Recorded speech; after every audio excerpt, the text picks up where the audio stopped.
ESPN FC Daily, K. Murray and LME here with you. And we got our first extra time and our first penalties too in the game between Japan and Croatia. It is Croatia who advance. Luis Miguel Echegaray, you seem a little bit upset by this. Just smash them. I hate these stutter steps. I hate these walk-ups. Just smash it. Just Alan Shearer. It's so annoying and frustrating. Anyway, that's for another day, K. Murray. Obviously, you don't ever want to, especially if you're part of the national team, you ever want to lose on penalties. But I think experience, once again, proved to be Croatia's strongest point. Not a very good penalty shootout journey for both sides, specifically Japan, but all credit to Croatia. They knew what they had to do and they took care of it. But my God, Japan, that was not a great way to end it. I feel sorry for them because they had such a great journey.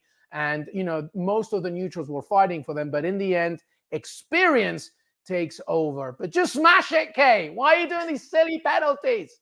Well, didn't it just take over? I mean, Croatia have advanced both times before this that they've gone to penalties at the World Cup in 2018, round of 16 and quarterfinals. Remember in 2018, 3 times it went to at least extra time for them and they kept coming through it. Those guys, when you talk about experience and that mental fortitude as well in this Croatian side, they've definitely shown it. It would have been, in fairness though, an underdog story had Japan gone on to do this. The fact that they got as far as they did, that they showed what they did as well, is so much for them to take heart from, you have to say. The high energy start that we had to this game as well. It feels so long ago now because we're all ready to start at the end of this game in case there was a late goal and it's extra time, then it's penalties.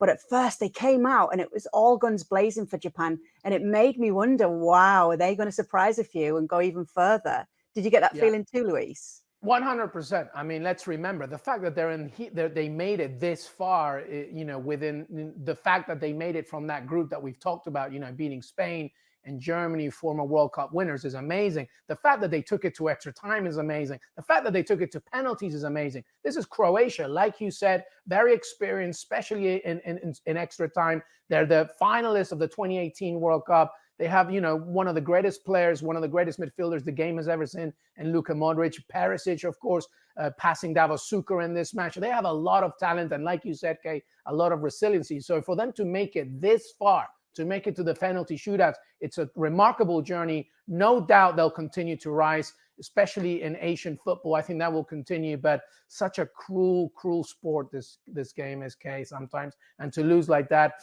well, but hats off to Croatia. You took care of business once again. Let's bring in Ale Moreno, who's been watching this game for us here on the ESPN FC Daily. Ale, welcome in. Okay, let's first talk about that penalty shootout. Japan might want to go back to the drawing board for future tournaments, hey, Ale? Well, first of all, let me just address the slow run-ups that Luis is talking about. My wife was sitting next to me, and she was essentially saying the same thing. I hate when they do this. I hate when they have this sort of slow run-ups. And in the case of Livaja, the player for Croatia, who, by the way, doesn't really matter now because Croatia advanced, but this guy looked as if he was kicking a ball in a warm-up for a Sunday league match instead of a World Cup round of 16 matchup against Japan. Yeah. And, well, of course he missed. Of course he missed, because in moments of high pressure, whether you may think that you're cool enough to be able to deliver and handle the moment, guess what? Your body reacts in funny, strange ways because you have all this pressure that you don't quite have when you're practicing, and there's nobody watching. Once you bring the faces into the stadium and the moment that you're in and the significance of that moment, the enormity of it all, guess what? Your body reacts differently. And this is what happens in penalty kick shootouts. You may have trained for this, and you may think that this slow run-up is going to work for you, and it doesn't, because then your body doesn't quite react the same way that it did in training, and so therefore you end up missing a penalty. And in the case of Japan, while we want to point the finger at Japan and the fact that they missed their opportunities in the penalty kick shootout, we also have to give credit to Livakovic, the goalkeeper for Croatia, who was outstanding. The Japanese players didn't take him well, but he made the saves, he made the right choices, and in the end ends up being the hero. A rare little prop up there from Ali Moreno for the Goalkeepers Union. I will have to tell Shaka Hislop that happened. But what were your overall observations, though, Ali, of the game here between these two sides? Well, the 10 minutes in, I was saying to myself, this looks like extra time, and this looks like penalties. Because while Japan was willing to pressure higher up the field than what we have seen earlier in the competition, that wasn't going to last for 90 minutes. It's impossible to keep up that pace. And for them, there's a mechanism in the way that they play in that whenever they go on the front foot, their next reaction, natural reaction is, let's get back over here and absorb pressure so that when we can get out in transition again and get out on the front foot again. They're unable to sustain pressure for long periods of time. They're unable to really trust themselves enough to be parked in the attacking half. And Croatia, on the other hand, well, if you think of matchups for Croatia, Japan was not the right one for them in terms of style, because if Japan was going to wait for them, they were inviting Croatia to have this possession. Fine. If you're Croatia, you want possession of the ball because you want Modric involved, because you want Kovacic involved. But then you slow down that possession that plays right into the hands of Japan and their willingness to get out in transition whenever they force a turnover. So for Croatia, you're in between. It's, do we really want to have this possession in the attacking half? Because if we don't do anything with this possession, now we're exposing ourselves from the counterattack for Japan. And then Japan, on the other hand, was like, all right, we're waiting for the transition. If we can pressure higher the field, we will, but we feel comfortable over here. So eventually it became a game in which it was played sort of in the middle of the field, hoping for a transition for Japan and hoping for Croatia that maybe they could be a little bit more direct. Neither one of those things happened with any sort of consistency, and so therefore we ended up in extra time and penalty kicks. So from that, Ale, to your point about going so far and stuff, I felt, and obviously it's not a shocker here, but both teams by, 2 minutes to go before penalties, they were done.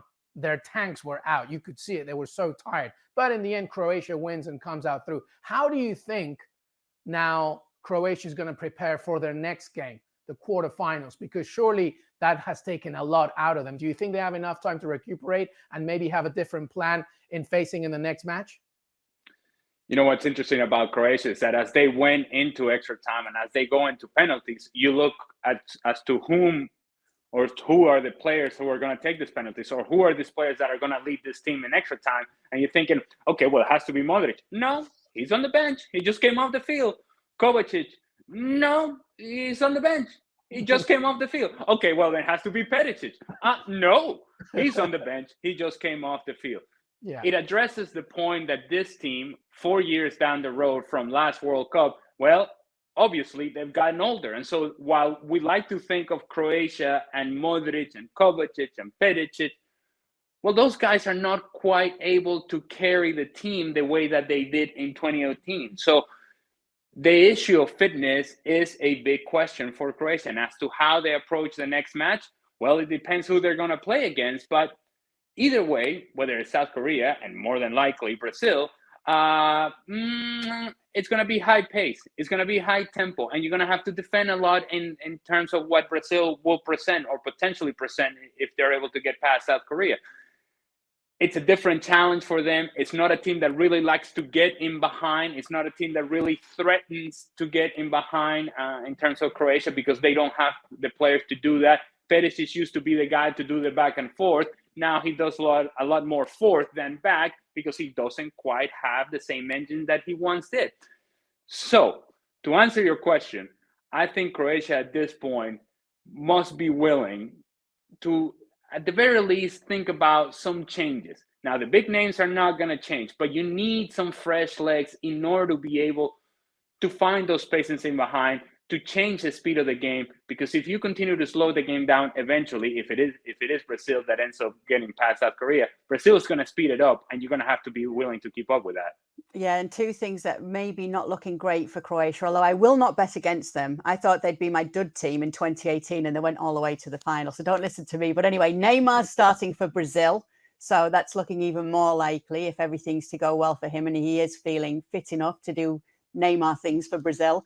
And then entering today, there have been 30 World Cup penalty shootouts. 28 of those haven't been in the final. So of those 28, the team that wins the shootout has advanced or won in their following match only 9 times compared to the 19 times they've gone on to be eliminated. So a few things not in the favour of Croatia, but as I said, I will not bet against them again. Let's bring in Mark Ogden, shall we? Because he was also watching this game. What stood out to you, Mark? Well, I just felt it was one of those classic World Cup games where I think Ale was making the point after 10 minutes. You knew that it was going to be a long battle. It was going to go to penalties. It just felt like both teams were either too cautious, too wary of each other. Tiredness crept in, and I just think that it was almost like Japan's game plan against Spain and Germany. The Croatians had worked it out. It was basically sit deep, and try to hit on the break. I think Croatia were wise to it, and both teams basically just nullified each other. I mean, there were a few chances later on, but it was a game that. It was a game that stood out to me as two teams that will probably not go any further. I think they reached the limit in this game. I think, and whoever faces Brazil, well, it's going to be Brazil. Croatia face Brazil. I think that'll be the end of the road. I love it. Mark Ogden's just like, it's going to be Brazil. No fear there, right, Louise? Well, I mean, listen, whenever Mark Ogden wears a hoodie, like, I believe everything, like, every single time. I love that you're mixing it up though, Mark. Like, you've got the hoodie, but then you're also going for the studious look with the glasses too. Thank you very much for watching ESPN FC on YouTube. For more highlights, analysis and exclusive content, be sure to subscribe.